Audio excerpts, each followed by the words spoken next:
परम शांति बाबूजी।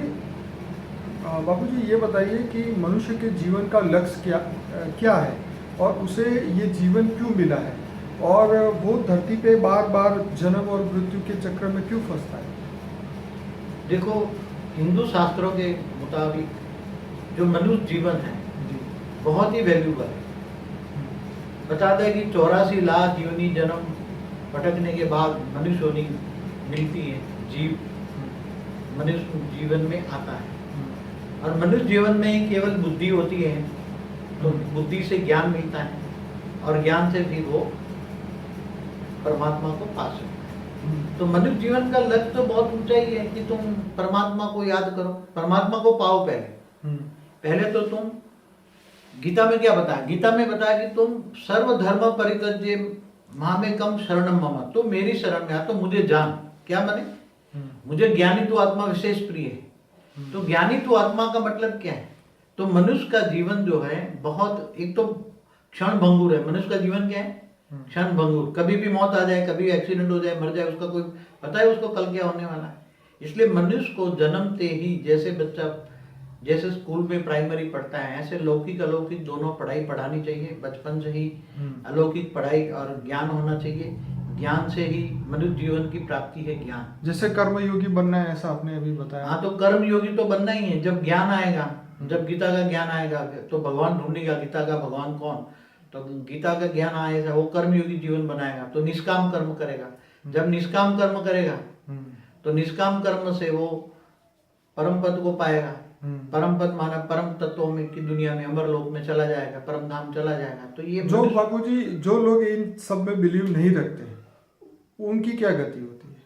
क्या वो वापस यही जीवन और मृत्यु के चक्र में घूमते रहेंगे?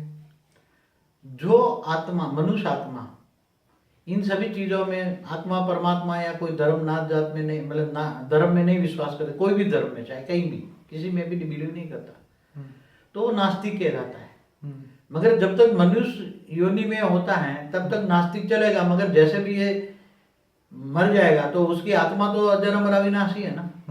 तो आत्मा मरने के बाद तो आत्मा जब भूत योनि में जाती है तो उसको अरबों खरबों भूत दिखते हैं ना, अरबों खरबों भूत दिखेगा ना। तो उसके बाद अरबों खरबों भूत आएगा, बोलेगा कि तू, तेरे ये कर्म है, तू हिसाब से, फिर दोबारा उसको समझाएंगे। नहीं तो फिर भूत प्रवृत्ति योनि में वो दुख पाएगा, बहुत दुख पाएगा, तब तो भगवान को मानेगा ना कहीं, किसी को तो मानेगा ना। क्योंकि सूक्ष्म जगत में भी बड़े बड़े महर्षि बैठे हैं, वो तुम्हें भगवान का ज्ञान देते हैं। तो ऐसे भूत आत्मा प्रेतात्मा बनती है, और प्रेतात्मा बनने के बाद वो भगवान को मानती है, और मानने के बाद वो सोचती है तो वापिस जब वो फिर से जन्म लेगा तो क्या वो फिर से बिलीव करेगा या नहीं करेगा? वो तो अब जब जन्म लेने से पहले उसकी आत्मा अगर बिलीव करती है तो वो दोबारा बिलीव करेगा। बाबूजी एक बात बताइए, अगर हम आज इस जन्म में अगर हम परमात्मा के अस्तित्व को मानते हैं तो क्या इसका मतलब ये भी हुआ कि हमारे जन्म से पहले भी हम परमात्मा को मानते थे? मनुष्य आत्मा कई जन्म तक परमात्मा को याद करती है, परमात्मा को बिलीव करती है, तब तक मनुष्य जन्म मिलता है। अगर वो परमात्मा को बिलीव ना करे तो वो आत्मा भूत पिशाच योनि में चली जाती है। फिर उसकी आत्मा में शक्ति नहीं रहती तो दूसरी योनियों में चली जाती है। ऐसी आत्माएं मनुष्य नहीं बन सकती, बार बार एक बार ही चांस मिलता है। इसलिए कई जन्मों से मनुष्य भगवान को ढूंढता है, परमात्मा को ढूंढता है, तब दोबारा मनुष्य, कई बार मनुष्य बनता है। कई जन्मों के अंत में उसको परमात्मा का ज्ञान इमर्ज होता है। तो इस जीवन में उसको अब क्या करना चाहिए जो बाकी जीवन है उसमें?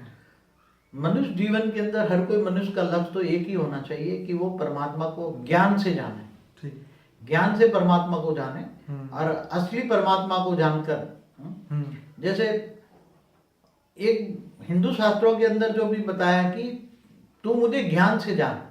गीता में भगवान ने क्या कहा?